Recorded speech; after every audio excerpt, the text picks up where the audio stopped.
港過去我哋經濟發展呢，依賴自由經濟體系呢，都取得一定成就。不過呢，喺經濟轉型上呢，我哋確實面對不少挑戰。相信呢，透過制定5年規劃呢，係有助推動香港更好、更有規劃、更有戰略咁樣呢，係對接融入同服務國家發展大局，同時呢，希望推動香港嘅經濟轉型啦，向新向優。國家嘅15規劃裏邊有將北部都會區嘅發展係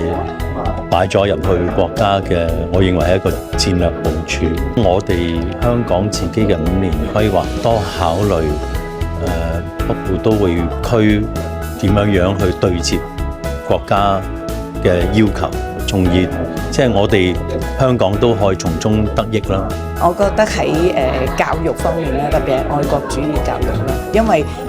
有愛國嘅情懷，我哋就會堅決咁樣去維護國家嘅主權、安全、發展利益。咁有安全，我哋先至可以有發展利益嘅。今次15規劃亦都係將香港一啲獨特嘅優勢上升為國家嘅戰略，所以我哋香港首個5年計劃就係要更加好咁發揮我哋香港嗰個嘅優勢，國家嘅所有發展之中都與香港嘅一份子，所以我哋一定要更加積極努力啦。今次就係香港嘅第一次有呢個5年規劃啦，更加主動要對接國家嘅15咧。我特別關注亦都係教育方面啦，香港嘅有5所院校咧，其實而家都係